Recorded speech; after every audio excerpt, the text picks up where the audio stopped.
We're here to talk about everybody's favorite 14-win team, the Detroit Pistons. Michael Bolton, are you the new coach? Thanks, Josh. It's Michael Bolton here, and it's time for another episode of the Locked On Fantasy Basketball Podcast. Let's get to it. Guess not. Let's get to it indeed.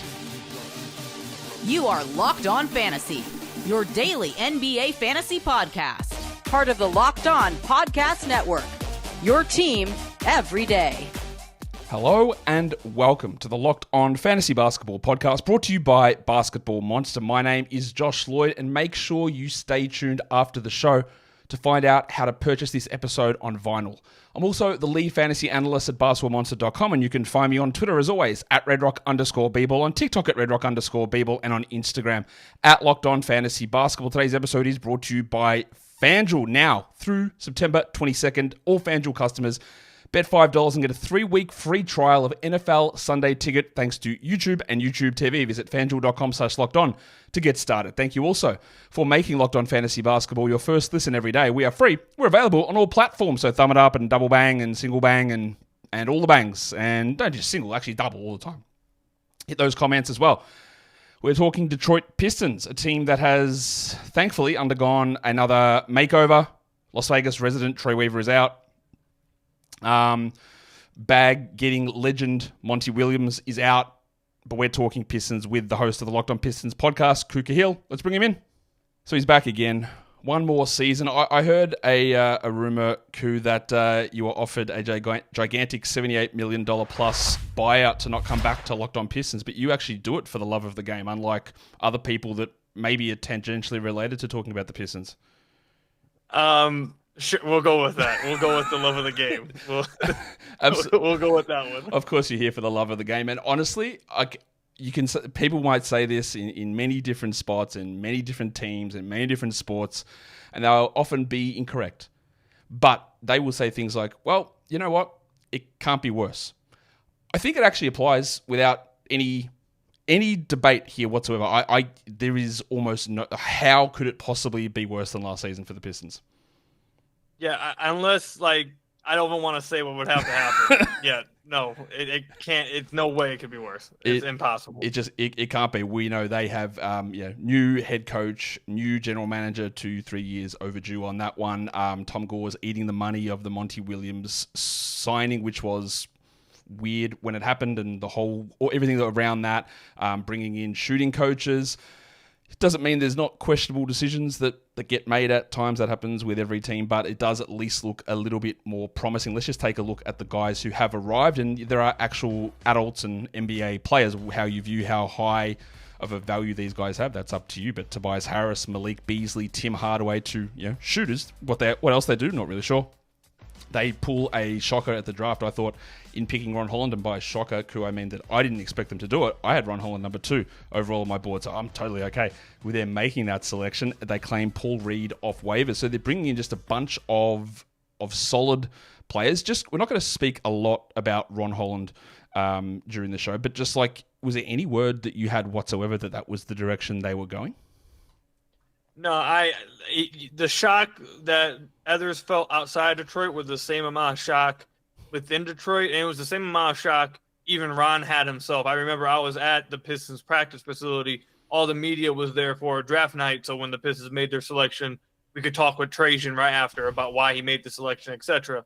And when they announced that they made Ron, everyone in the room was like, whoa, okay, that was kind of shocking. And then we spoke with Ron for about 5 minutes, and Ron quite literally said over and over and over again about how he was shocked. He had no clue that he was going to Detroit. He didn't speak with them before the draft. He didn't work out with them before the draft. He did not expect this at all. They asked him, I remember one question, I think it was from James Edwards, asked him, what's he think about, does he know anything about Detroit music, or if he knows anything about the history of Detroit, does he know anything? Did he do any research on it, except anything like that? And he was like, nah, because I had no clue that I was coming here. So it feels like literally everyone involved was shocked that he was drafted. I didn't hear anything. No, it was a complete shock. Let's talk about a guy that it wasn't a complete shock that he joins the team, because I feel like, Ku, that from about midway through last season, I'm pretty sure you were tweeting this out, that it was inevitable that Tobias Harris was going to end up back in Detroit, and of course that's what happened. Some may say an outsized contract, and for his level of performance at the end of last season, yeah, I agree with that. But for a guy that has been maligned throughout his career, he's just a solid and he's a good player, and they've been rolling out this let's make Isaiah Stewart a power forward situation for years and years and years, and now they don't have to. So whatever you think about Tobias Harris, I think it's really clear that that's an upgrade at that position. He wasn't awesome last season. He was solid enough, but he comes in now, and people have criticized me for my ideas of how Tobias might be able to improve his numbers this season, because to me, he very clearly is that number 2 offensive guy now on this team. I don't really see them going a different direction. Not that he's going to be a 30 usage player, but last season, Jaden Ivey was running 26% usage, and there's just a bunch of other guys jumping in. But it should be a relatively stable hierarchy of Cade than Tobias. Yeah, I expect Tobias to really help the Pistons offensively. I know that Tobias gets a lot of flack from the NBA community, from the fan base, I would say, because I feel like within the NBA fan base, a lot of things that happen is stuff starts out as a joke, as a troll, and then they eventually latch on and become reality. And people have now just convinced themselves that Tobias actually is just worth like crumble cookies or something. They've actually convinced themselves that he's a bad basketball player when he's the farthest from it. He's not a superstar, but this is a guy who can score in just about every way possible. I'm just looking at his synergy numbers now: 80th percentile in spot up, 70th percentile transition, 71st percentile post up, 59th percentile isolation. He can score in just about any way possible. So I think that's really going to help the Pistons. They needed someone, like you said, that could take some of the pressure off of Cade, space the floor, score the basketball, really stop them from playing the Isaiah Stewart at 4 and stop doing this double big stuff, especially this past year when you saw Stu actually improve and show that he could actually be valuable. His best minutes when he was at the backup 5 or when he was playing 5 on the floor. And he actually improved a lot this past year. So hopefully that, seeing him play like that was the shocking, the revelation they needed. But yeah, Tobias, I think he's really going to be helpful. I don't see any other player really soaking up that usage outside of maybe Ivy, Duren, or Ausar. But I can't see that happening unless one of those guys really take a big jump. But yeah, I think Tobias will soak up a lot of usage for the Pistons, scoring on the offensive end. And for the contract, the contract wasn't really that big of a deal to me because they kept it short deal. If it was a long deal at that amount, that would have been a problem. But they needed someone to soak up their cap space for the immediate future, kind of like the Sixers did with JJ Redick back in, I think, 2017. They gave him a 2-year big contract just to soak up that cap. So I think that's what the Pistons are trying to do, and it's a tradable deal they could do at the deadline. But yeah, I think Tobias was a really good signing.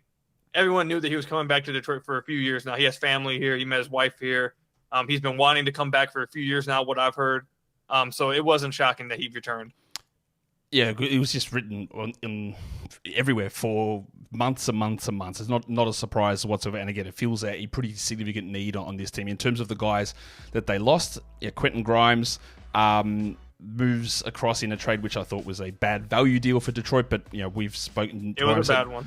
Grimes has knee problems. He is from Texas. He did want to head back to Texas. So all that stuff is fine. But then the other guys are Fournier and 50-point legend Malachi Flynn and whatever it was that James Wiseman was doing in Detroit and Chimezie Metu. These are the guys that left. It's not a big deal, and no one really, in terms of the players they brought in, even though you'd love to be able to see what someone like a Grimes was able to do, it just wasn't a viable scenario, and he's out, and then we move into this new future of Detroit basketball, which we'll get to talking about your projected starting group for these guys in just a second. But before we get there, today's episode is brought to you by FanDuel Sportsbook. We have talked about FanDuel for years now, but they've got a new deal for everybody. Well, we already know the deal is that they're America's number one sportsbook, but right now, all the way through to September the 22nd, all FanDuel customers can bet $5, and then they get a 3-week trial of NFL Sunday Ticket from YouTube and YouTube TV. And then with your YouTube TV base plan, you're able to watch every regular season NFL Sunday afternoon out-of-market game. All you need to have is a Google account and a current form of payment, and you can cancel that at any time. So go to FanDuel.com/lockedon to download America's number one sportsbook. And don't forget to gamble responsibly. All right.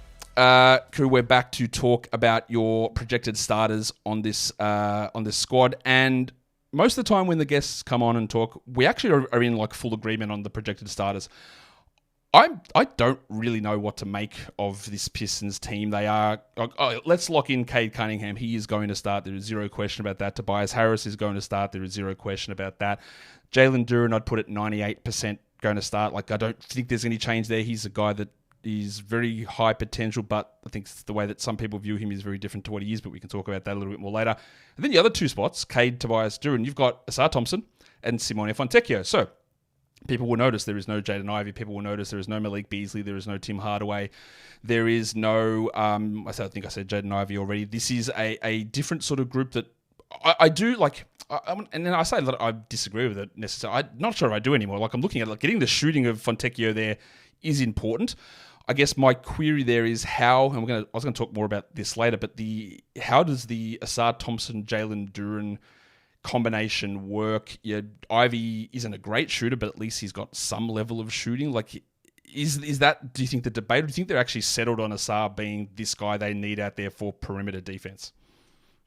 Yeah, so the Pistons starting lineup, this is probably the one season. Now, I know last year they shocked everybody and started Killian Hayes. Like, that wasn't expected, so I don't count that. Like, this year is the 1 year, I think, in the last few years where it's really like, what are they going to do? Like, they could go in many different routes. There's so many different combinations that they could do with their starting lineup. So I really do think it's going to be all the way up until opening night, until we find out what they are wanting to do. But the starting lineup that I think they're going to go with is what I would go with would be Cade, Ausar, Simone Fontecchio, Tobias, and Jalen Duren. To answer your question, one of the main questions that will be asked all offseason that I've asked since the deadline really last year when they got rid of Mike Muscala and Danilo Gallinari, and it will be asked all this season. They're probably trying to figure this out is, like you said, can Ausar and Jalen Duren play together? That is the question that they need to figure out. Because if they can't, if you need a stretch big on the floor in order to make Ausar work, then, you have a conflict. It's going to be tough. It is limited sample, but once the Pistons got Simone Fontecchio, they played 134 minutes together. Ausar, Jalen Duren, Cade, and Simone. They had a plus 4.0 net rating. They had a really good defense, 108.9. Offense 113.0. Again, it's not an incredible sample size, but there is a limited sample size to say, hey, if you put shooting around them, they can make it work. And Ausar was just so good as a defender his rookie year. I don't think people really understand just how impactful he was. If you look at all the Pistons' best defensive lineups, the one constant is Ausar. Jalen Duren was not a good defender at all this past year. He was very bad, very bad. Yeah, horrible defender, and the lamps were changed like that just because Ausar was on the floor. So I can't see them not having Ausar on the floor just because of how impactful he is at one end of the floor. And I think the reason why you'd go with Cade, Ausar, Simone, Tobias, and Duren, obviously, like I said, they have spacing to try and make that combination work. One of the things I talked with Ashton, Cade's cousin, his trainer, and his brother over the last two off seasons is the fact that when the Pistons drafted Cade, one of the things about Cade that he should be giving your franchise is the fact he's a big point guard. So now you can play like a big lineup. Like, you shouldn't have anyone smaller than him on the floor. You can be versatile defensively, run a bunch of different schemes. You can switch across the board. You should have that kind of length, that size, all that stuff. And the Pistons just haven't done it at all since they drafted him. If you go with this lineup, no one's smaller than Cade. You have multiple guys that have length, that have size. No one on the floor outside of Duren should be straight up awful defensively. Outside of Duren should be Tobias probably next. Simone gives effort. He should be at least a adequate one. And Tobias, I've talked to some Sixers people, has been on and off the last few years.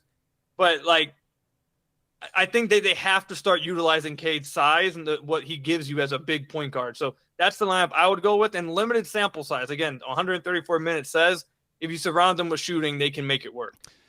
Yeah, I think the Fontecchio one is interesting because he was really quite good on this team, and that spacing was important. I think a lot of people would just be like, play Ausar at the 3 and then Ivy's there, and that's your young core. But again, I think having that leads to way too, and this is what one of the major issues outside of every other issue last season was that Cade was many times the best shooter on the floor, and that just doesn't work, and that enabled so many defenses to focus in and collapse in on him. And when you get some of those guys that actually provide that ability for him to get to the rim and kick it out to those guys, we saw Cade put up some really big numbers towards the end of the season when Fontecchio was there and all that stuff was able to work to his biggest strengths. In terms of the bench group, it's most of these guys that we've already spoken about. We've got Ivey and Beasley and Hardaway and Isaiah Stewart there. The Stewart thing is interesting because obviously I've been very critical of him being them playing him as a starting power forward, and I think his best role is as a backup center. But you can talk about the Ausar Thompson, Jalen Duren shooting thing. Like I said, low chance, but I could see a couple of scenarios where Stewart actually starts because of his shooting. Yeah, that wouldn't happen immediately, but who knows? But I could also see a situation where Paul Reed outplays Isaiah Stewart because of Reed's defensive ability, and Stewart then plays like this marginal sort of backup four role. I can't really figure out exactly where Stewart's role is going to be this year.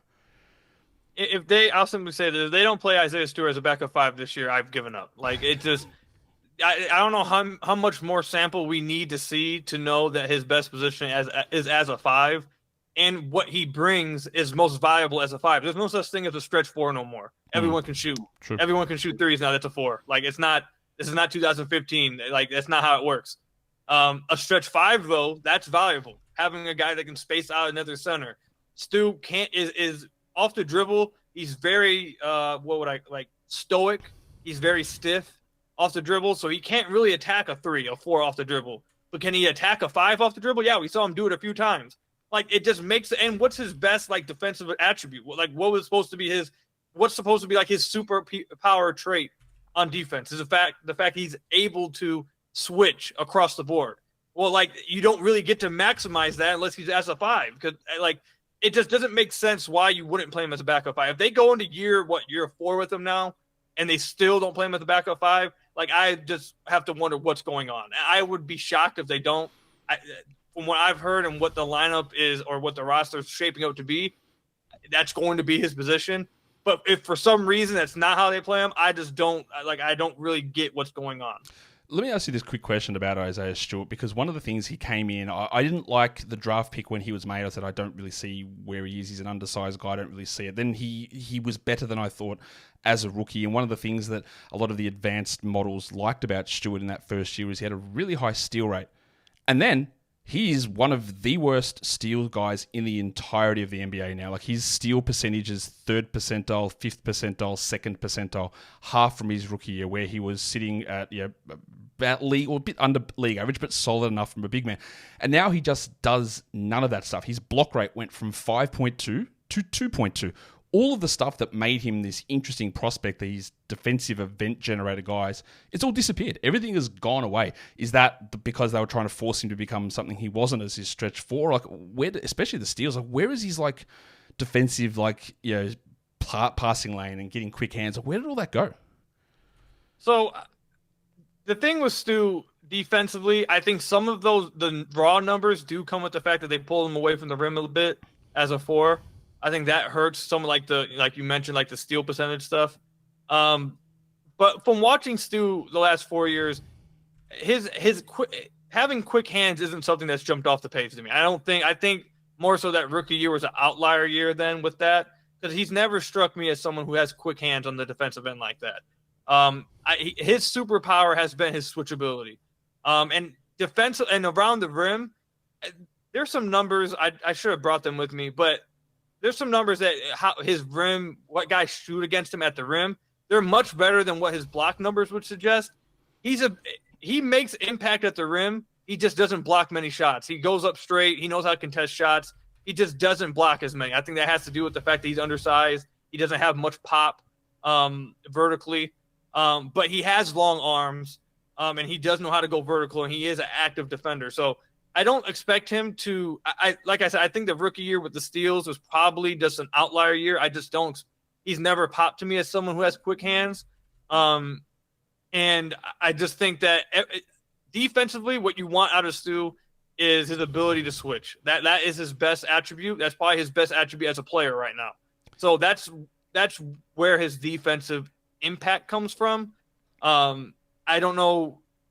yeah, like I said, I just don't think the Steele thing's going to come back. I think that was an outlier. I think it will. I think at this point it seems very clear that it was. It was just weird that everything just like disappeared completely. We're going to talk about the fact that Detroit hired a new coach. We'll talk about that in a sec.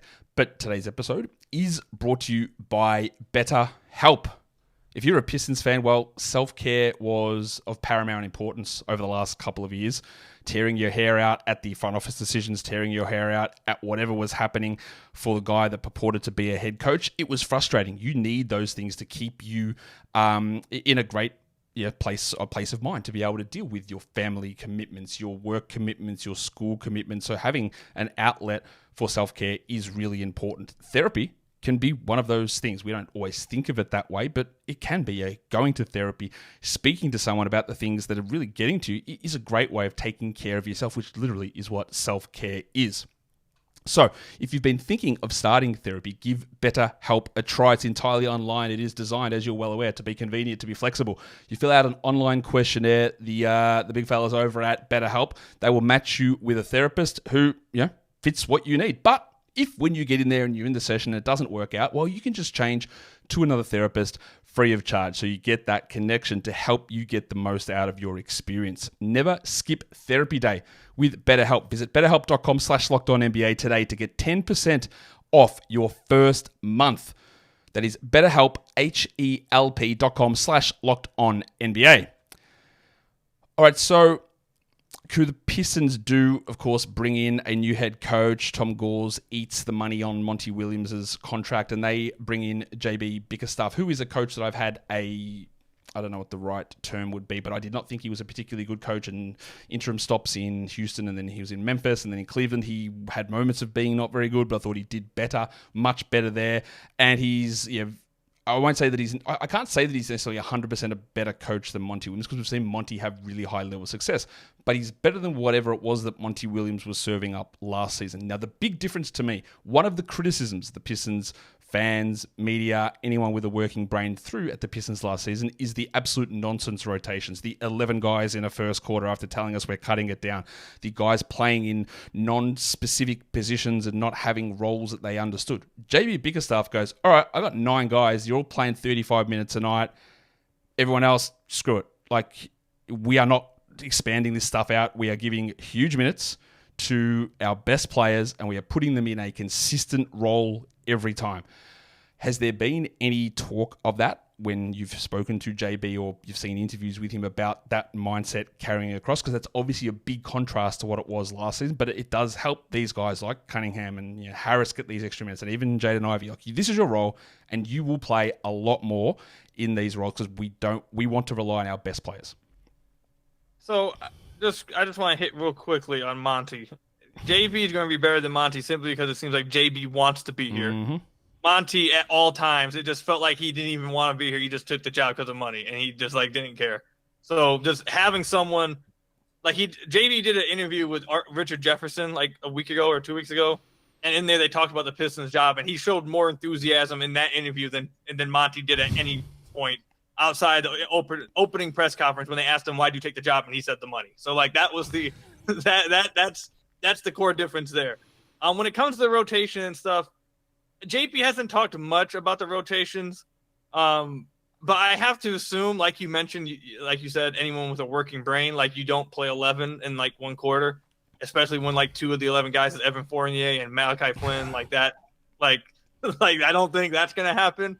But what he has talked about is he has talked about wanting to put guys in the right spots. He's talked a lot about wanting to use Cade in multiple different ways offensively, and obviously that means having players and trusting players with the ball in their hands to create.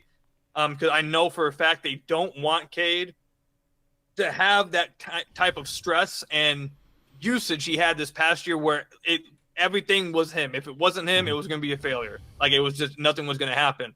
They want to try and move him off ball a little bit. They want to try to post him up a little bit. They want to try to run him off some screens. They want him to shoot a little bit more spot ups. They want to use him in all these different ways that was touted about him coming out of college.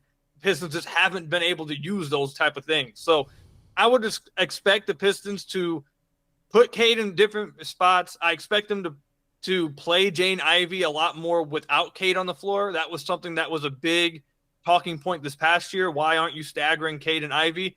At this point, the Pistons have yet to get a backup point guard, so that signals to me that they're probably going to stagger Cade and Ivey a lot, unless they just throw a screwball at us and out of nowhere they don't do that. I don't see why they wouldn't at this point with how the roster looks. But I think that part of the rotation itself, it was good enough. Like, that's what a lot of people wanted to know was, why isn't Jaden Ivey and Cade Cunningham being staggered? And it just didn't happen this past year, despite Monty saying, yeah, I got to do that. That's something I got to do, and then not doing it. So it seems like that's the route they're going, and it should help the Pistons this year. I'll say this about Monty, and I've said it plenty of times. Like, the fact that he would acknowledge these problems and tell you what he's going to do, then do the opposite, is one of the most legendary. I got paid $80 million and I'm doing everything to make it so that you cannot not fire me. There is no way you can't fire me now, because I'm just going to do the stupidest. He could have. Crazy. He basically, in a basketball sense of this phrase, he basically took his pants off in the middle of the court and just dropped the shit, because he said, "Look, what are you going to do? You're going to fire me? Go ahead."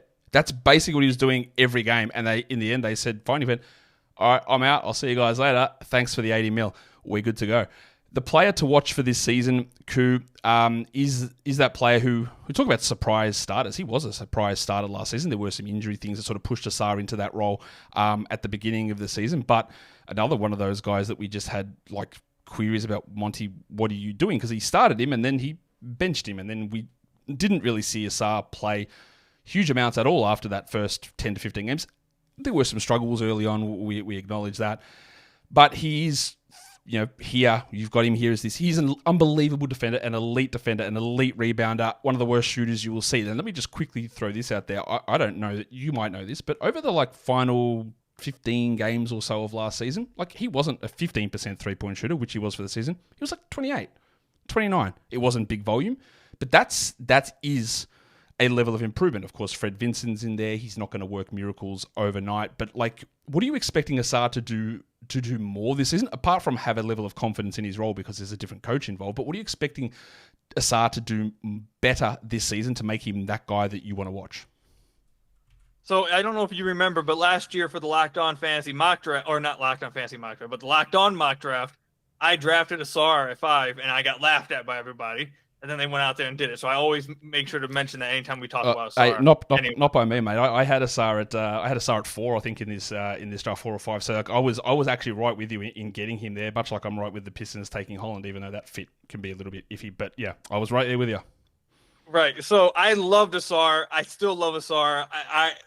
What you mentioned about his 3-point shooting at the end of the year, I was shocked that he was shooting that badly at the beginning of the season. Coming out of OTE, they shot from the NBA line, and he didn't have a great 3-point percentage at OTE, but he was having a lot of self-created looks at the end of his season at OTE, and he was hitting a lot of pull-up threes. So I didn't expect him to be a great 3-point shooter, but nowhere did I expect him to be 18. I thought he would be at the end of the year when he was around that 29, but that's probably what I expected him to be the entire season. So the fact that he was at 15% at the beginning of the year, I don't know what – that was a shock to me. I did not expect that at all. Ausar, this is the thing with Ausar Thompson. The Pistons need – Troy Weaver drafted him. Mm-hmm. And from everything I've heard, Trajan thinks just as highly on him. And I bring that up because if you draft Ausar at 5, the only reason why you draft Ausar at 5 and not at 8, 9, 10 or something is because you believe in his defensive ability, his athleticism, but you also believed in his secondary playmaking. You believe in that he would eventually be that secondary ball handler like he was at OTE. At OTE, he ran point guard a lot of the time at OTE. He was their point guard. If you believed in his secondary playmaking and ball handling, that he could initiate an offense, he could be that secondary playmaker, then you draft him at 5, which they did. This past season, you didn't see him get used that way quite literally at all. And it took about till February for you to see him used in the pick and roll and to try to get him in the short roll and use his passing ability, which he has great vision. He reads the defense really quickly. He processes really quickly. So Ausar, that's why I mentioned earlier, if there was someone to take usage from Tobias, I would like it to be Ausar because that's why you drafted him, because you believed in his secondary playmaking. If he does improve his ball handling, which I actually think is a bigger priority to develop than his 3-point shot, because that would enable him to run some offense, run pick and roll, get to the lane, kick out, all that stuff.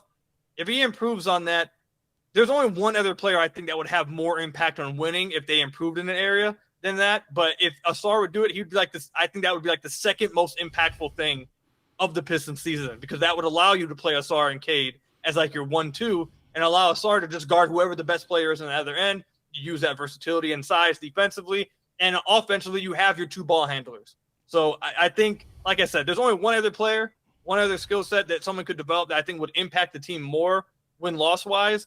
But Ausar doing that, it would be like he would be he would be incredibly impactful if he did jump with that secondary playmaking. They played him that way.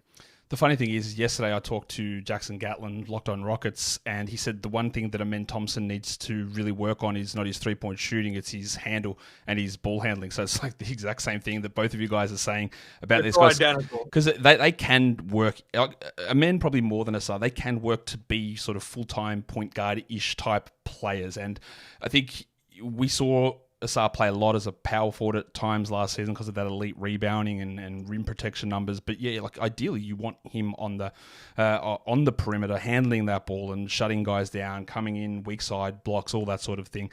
That is the ideal type of scenario. In terms of a guy that we're looking at as a make or break play, well, it's the guy that we thought would be the starting shooting guard last season, and he wasn't, and then he was later on in the season. And of course there were a lot of, whatever you think about where Jaden Ivey is or who he's going to be as a player, it's hard to disagree that maybe his confidence was negatively impacted last season because of all that up and down. He still ended with 15 points. He still had almost 4 assists.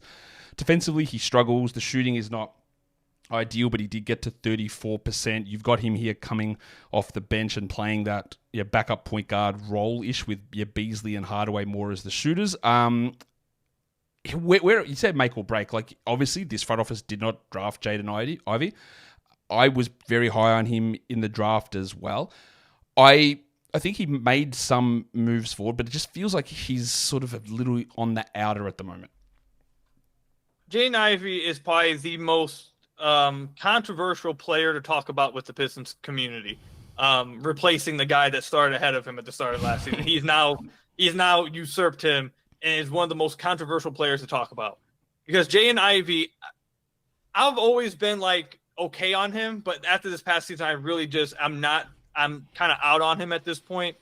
But he was dealt a bad hand this past year by Monty. The weird thing to me is at the beginning of the year, he looked better than he did as the season went on.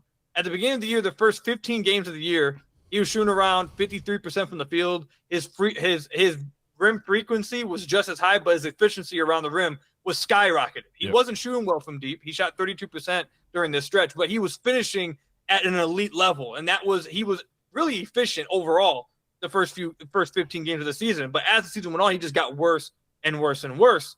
The thing with Jaden Ivey is just he has the athleticism. He's very quick.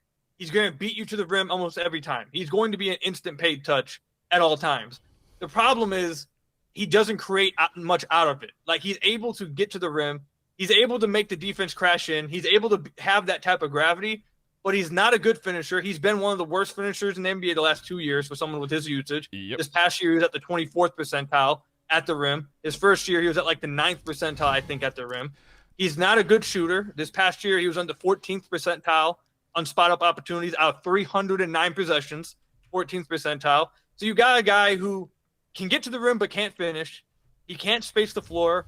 He's a poor defender. Mm-hmm. And he's not able to – he flashes the ability to play make, but he's often erratic with his decision-making, erratic with his passing. Even sometimes when he sees the open guy, he makes a reckless pass. So it's just – that's the problem with Ivey. He has the core ability of getting to the rim and really causing the defense to react, which is a big skill to have.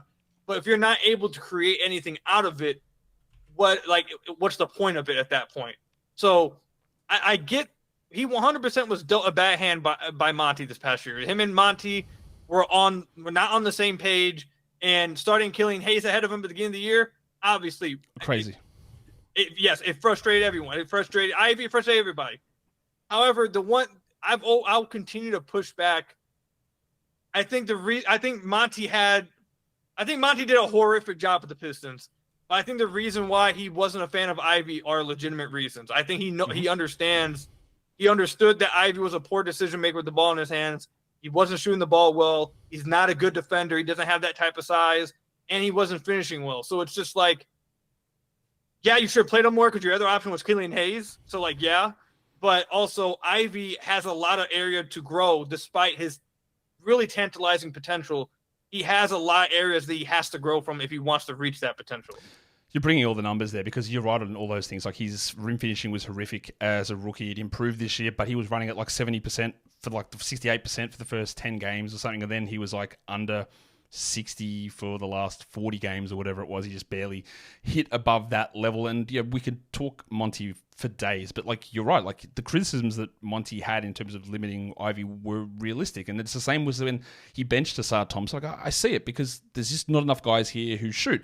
But then the fact that you get out there and you put Ausar and go, hey, can you just be a spot up shooter in the corner? I go, this makes no sense. This is not using his skills. So like there's always this makes sense, but then what are you doing to correct it or improve it? None of that ever makes sense. And that's where so much, I guess, of the frustration came in. We're going to talk about the burning question on this team, and I already hinted at it a little bit, but this just mainly gives me a path to talk about the non-shooters working with a non-shooting center, Jalen Duren. You've got Ausar Thompson. Jaden Ivey's not really a shooter. You don't want Cade to be a best shooter. He's not a terrible shooter, but he's not a shooter. And then they bring in Ron Holland as well. So this brings me to talk about Jalen Duren. We've already referenced, I just pushed the wrong button on that because I didn't want to talk about Cade right there, but that's fine. I'll bring him in a second. Where are we at with Jalen Duren at the moment? Like, what are we expecting? Like a big step forward? Is a chance that it's a minute split between him and Isaiah Stewart this season? Like, because he is, again, for everything that he looks like, this great rebounder, but he doesn't defend well and he can't shoot. So, like, I think people look at him as like, this is this key core piece. But what if he isn't? What if they just be like, this doesn't work with our other guys? So, earlier I was mentioning there's only one other player that has a skill set they could improve that impacts more than Ausar, and it's Jalen Duren. If Jalen Duren improved defensively, that changes everything for the Pistons. If he's just able to go from horrific defender to average defender, that's such a big jump that it would help. As your backbone defensively, you can't be a horrific defender. And he was, by all accounts, a horrific defender. So that's the problem with Duren. When it comes to the non-shooters thing, Pistons fans don't like to hear this talk because it's when you're this bad of a team, I think everyone understands like hope is all you got. So it's like when you crap on hope, you take away everything they got. And it's like, okay, well, what do we have then? You don't take my hope away. So I get that. But the whole non-shooters thing, that's going to have to be addressed at some point because you're not going to be able to play all those guys at the same time. And eventually you're going to have to move on from some. Like, people don't want to hear that, but eventually they will pick somebody to move on from. Maybe it might be two of them. Like, someone's going to end up getting moved on from. But staying with Jalen Duren, Jalen Duren is one of the best offensive rebounders in the NBA. True. He's one of the best lob threats, I would say, in the NBA. He was really good finisher as a big man this past year. According to Synergy, he was in the 88th percentile around the rim. He was in the 80th percentile as a pick and roll man. So this is a guy who can finish around the rim, incredibly strong, improved his footwork around the rim as well, incredible on the glass. And offensively this past year, he also improved like his off the dribble game. Yep. In DHOs. His ability to, he's a really good passer for his position too. So you're able to run him at the DHO. He's able to hit backdoor passes, but also if a guy overplays, he can take him off the dribble. He ISO'd some guys sometimes from the high post and got all the way to the rim and finished. So having that at your center position is what makes him so tantalizing, is what makes him so interesting. But if he's not able to, him not shooting is not as much of a big deal if he could defend. If he was a good defender, no one would care about the fact he can't shoot. But you can't not shoot and be a horrific defender at the center position. You just can't. You can't, like, you're going to break the entire team on the defensive end because you're the back line and you're awful. Like, that can't be the case. So if Jalen Duren can improve defensively, the team, that would lead to the team making that big jump that they're wanting to make, to go from 14 wins to 30 plus. That is the key to it. He has to get better defensively. I know you mentioned earlier, you kind of mentioned it just now, but you mentioned it earlier as well. Could people take some minutes away from him? I think Isaiah Stewart's probably a better player than him right now because he's better defensively and he can space the floor. So I think as of right now, if you were just in a vacuum, what contender would want who, I think they obviously probably would take Stu. How the Pistons have talked, how they talked last year, how Trajan's talked, how JB especially has talked, I think that JD could probably, like, this whole offseason not show any improvement defensively, and he'd still get 30-plus minutes. Like, it seems like that there's not much he could do to lose his minutes. Maybe, I think at the most he wouldn't close games, and Stu would close over him. But as far as just, like, losing his minutes, I just don't – from what they've said, I just would find it shocking that even if he was deserving of losing minutes, that JB would just stop playing him. Because they've talked – two players they've talked nonstop about this offseason, Cade and JD. That's who they've talked about.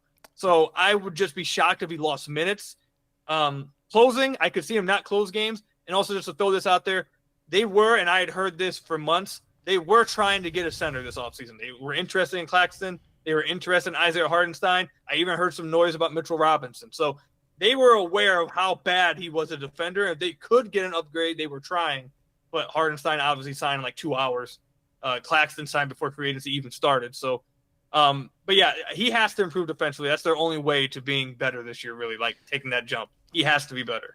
Your bold prediction for this season is regarding the team's best player. We're talking about Cade Cunningham, and that is Cade making the All-Star game. Now, I know where you sit in terms of what Cade brings and how good he can be. There are a lot of people that were very critical of Cade last season and talking about, well, why don't they don't even win when he's there. When he's out, they win a game, and he's leads to no positive production, which I think is very clearly complete garbage in terms of where Cade is at. But we are at year 4. He missed most of year 2. It's been on a team that has been terribly structured and in a horrible environment most of that time. We saw at the end of last season, Cade did start to look much better. Obviously, at the end of the year, he didn't play those games, but whatever. That's how teams run when they're winning 14 games. What do we take out of that end of the season? Don't need you to dispel the narratives of Cade being this bad player who leads teams to wins, because we both know that's not true. What's his next step that takes him into that All-Star discussion this season? So you mentioned the end-of-year stretch with Cade. I actually was more impressed by his stretch towards the end of the losing streak, where seemed that he was just like, no one else is going to do it. I have to shoot 20-plus times a game. I have to. I have to get us out of this. And he had 2 40-point games. He had like a stretch where I think he averaged like 33 a game or something. Like it was a 10-game stretch. He was averaging 29 a game on like 53 shooting, 38% from deep. He was doing everything he could to try to get them a win, and they just couldn't win. So that was when people were saying like, oh, if you're really the guy, just drop 40 and you'll get a win. And he did it, and they lost. That was when I was like, yeah, he's doing what he can. I think he can be an all-star this year. The one area for Cade that I think he has to improve, his shooting, outside shooting, looked more like college this past year, like what people expected him out of college. And I think that a lot of that had to do with the surgery he had on his leg, on his shin, his second year. I had heard that he was dealing with a lot of discomfort. He wasn't getting as much arc on his shot. It was affecting his lift. And you saw that this past year. He looked a lot better in that regard. So he looked a lot more like that guy from college shooting-wise. He can still get better. Like, if he just keeps getting better as a shooter, that obviously would be great. But I think the one area for Cade that he has to improve on is his finishing around the rim. And I talked with his brother. I talked with Ashton, his trainer, on this offseason. And one of the main things that they are working on, which is one of the reasons why I'm such a big believer in Cade, is that they are a very self-aware team. His people and he himself are very self-aware and very critical of themselves, not afraid to criticize themselves and attack a weakness. But anyways, at the very beginning, they talked about we have to work on explosion, finishing around the rim. They talked about he wasn't as explosive this past year as he previously was coming out of college. They want him getting back to where he was at that point. So I think if he can finish better around the rim, I think a lot of that also is drawing free throws. If he can draw free throws at the rim, that would help a lot. The refs don't seem to like him. He can do a little bit himself too, but sometimes I just don't wonder. I wonder what he has to do to get a call. But if he can turn some of those rim attempts into free throws and become a better finisher, you go from 23 points a game on 45% shooting. You're like at easily 26, 25 points on like 46, 47% shooting. And you're going from like a true shooting of 55 to like 57, 58. So I think that's the main area of his game. He has to become a better finisher. He has that in him. But he just has to. I think the main thing is his explosiveness and turning rim attempts into free throws. I think that's where he has to improve on the most. Yeah, I think the rim stuff is important because he is quite a bad finisher. There's a lot of context around it, but he just needs to be better. He did start drawing more free throws last season, and I think that there is going to be but that's it. That's the step. It's going from getting to the 6 attempts a game, 6.5. The way Donovan Mitchell did early in his career. Anthony Edwards is looking at a similar problem in terms of he needs to start getting more of those free throws, and that's just where those elite players that's that step they need to take. Who you've got to get out of here. So just quickly. One last thing, you are predicting an improvement from this team record-wise. You've got them up at 25 wins, up from 14 last year. Last season, we saw the Rockets jump 19 wins. They went a similar sort of route in bringing in Fred VanVleet and Dylan Brooks. The Pistons get Harris. They bring Beasley. They bring Hardaway in for some veteran presence.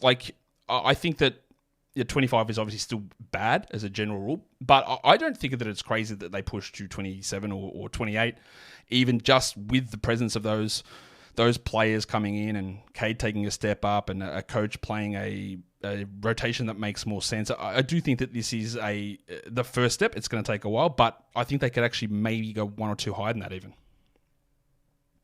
I think I'm just not as... Pistons fans are going to kill me. Pistons fans who are listening to this, they're just going to get so mad at me. But I'm just not as high on what they did this offseason as far as player acquisition. I like Tobias.